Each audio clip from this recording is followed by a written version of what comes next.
Hii ni Mkupa TV. Hakikisha unakuwa mtu wa kwanza kabisa kupata taarifa mbalimbali za kitaifa, kimataifa, burudani na michezo kwa kuwa mtu wa kwanza kusubscribe, kucomment, kushare pamoja na kulike Mkupa TV kwenye ukurasa wa YouTube. Kwa msimu huu TFC itaagiza jumla ya tani 200,000 za mbolea, na tayari tumeshaanza na tani 70,000 na zimeshaanza kuingia na ziko katika awamu tofauti tofauti, na tutahakikisha mbolea hizi zote zinapelekwa kwa wakulima ili waweze kuzitumia kuongeza tija, lakini vile vile kuongeza kipato kwa mazao bora watakayoyapata kutoka kwenye mashambani mwao. Tunafanya kazi hii ya kusambaza mbolea pamoja na sekta binafsi. Tumesajili mawakala au agro dealers zaidi ya 600 ambao tunafanya nao kazi kuhakikisha mbolea zinafika kule last mile kwa wakulima. Kwa hiyo tunachokifanya ni waruhusu waje wanunue hawa agro dealer kwenye maghala yetu au sales point zetu zilizopo katika mikoa mbalimbali. Naweza nikaitaja michache ikiwemo Mbeya. Mkoa wa Mbeya kuna ghala la Iunga. Mkoa wa Tabora tunalo ghala pale mjini. Mkoa wa Rukwa, Ruvuma, Tunduru tunalo ghala pale Songea, lakini na vituo vingine ambavyo vimetapakaa.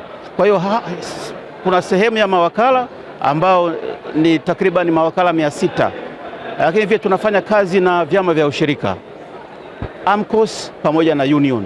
Tumesajili vyama vya ushirika na AMCOS 29 ambazo na zenyewe ni sehemu ya mawakala wa TFC. Lakini kama vile haitoshi, tunafanya kazi na halmashauri ambao wanakuwa na maghala na sisi tunapeleka wauzaji pale au staff wa TFC kwenda kusaidia kusukuma mauzo kwenye maeneo haya. Ndugu mtangazaji, kama unavyofahamu, kampuni ya TFC tangu tumeanza shughuli hii ya usambazaji mwaka 2022 mpaka leo hii tumeshasambaza mbolea takriban tani 350,000. Zote tumeziuza kwa utaratibu wa mbolea zenye ruzuku ya serikali.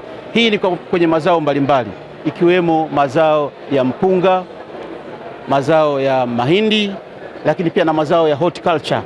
Wamekuwa ni wateja wetu wanaolima viazi, wanaolima vitunguu, wote tumekuwa tukiwahudumia, na kwa kweli tumepiga hatua kubwa hivi sasa, na tutaendelea kuhakikisha kwamba tunafanya kazi hii ili kuongeza tija kwenye kilimo, lakini pia kusaidia kuwezesha upatikanaji au kutimiza yale malengo ya dira 2050. Na tunayafanya haya kwa sasa.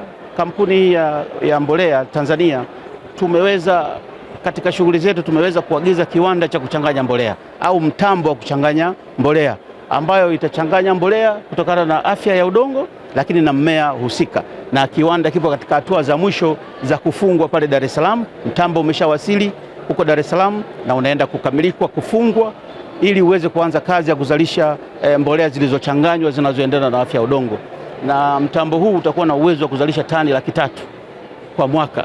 Kwa hiyo tutazalisha mbolea zilizochanganywa zinazoendana na afya ya udongo kwa mazao mbalimbali ikiwemo mazao ya vitunguu, mazao ya sesame, ufuta na mazao mengine ambayo ni avocado na mengineyo mengi.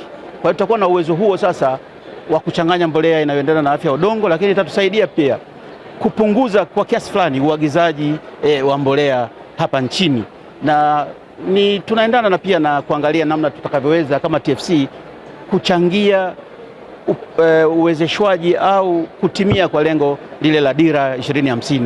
Kama vile haitoshi, ili mtambo ule wa Kurasini, kiwanda kile cha kuchanganya mbolea kiweze kufanya kazi vizuri, tumeanzisha kiwanda kingine kidogo pale mkoani Tanga, ambapo tayari halmashauri ya mkoa wa Tanga imetupatia ardhi kwa ajili ya kuchimba chokaa na kuichakata na kuwauzia wakulima, lakini pia sehemu itatumika kama rasilimali au raw material kwenye kiwanda chetu kile cha Kurasini kwa ajili ya kusaidia kuondoa asidi kwenye ardhi, ili mkulima anapotumia mbolea zetu basi ziwe ni mbolea zenye ubora za kumwezesha kupata tija kwenye mazao yake. Na niwaambie tu wakulima wengi wanaofaidika na mbolea hizi za ruzuku ni karibu 80% ya wakulima ni wakulima wadogo au SME, ni wajasiriamali wadogo, na kwa kweli tuipongeze sana serikali ya awamu ya 6 kwa kuweka ruzuku kwenye mbolea, kwa sababu tumeona kabisa matumizi ya mbolea kwa sasa yameongezeka kwa kiasi kikubwa, lakini pia tija, matumizi ya mbolea tangu tumeanza miaka 2-3 iliyopita yalikuwa tani 300,000, lakini sasa hivi tunazungumzia tani zaidi ya milioni 1.2. Lakini tija kwenye kilimo inaonyesha kabisa ukiangalia takwimu za usalama wa chakula, namna nchi inavyoweza kujitosheleza kwenye usalama wa chakula. Sasa hivi Tanzania inajitosheleza kwa 130% kwenye eneo hili la food security au usalama wa chakula. Lakini pia tija kwa maana ya ongezeko la matumizi ya mbolea kwa hekta. Tulikuwa tunatumia mbolea kwa hekta takribani kilo 16, lakini sasa hivi tunazungumzia kilo 24 kwa hekta. Sasa tunakwenda kwenye lile azimio la Abuja Declaration ambalo linatutaka nchi za Afrika tuweze kuongeza matumizi ya mbolea, kasi ya matumizi ya mbolea ili kuongeza tija kufikia angalau kilo 30 kwa hekta. Sasa sisi tuko 24 hivi tunavyozungumza.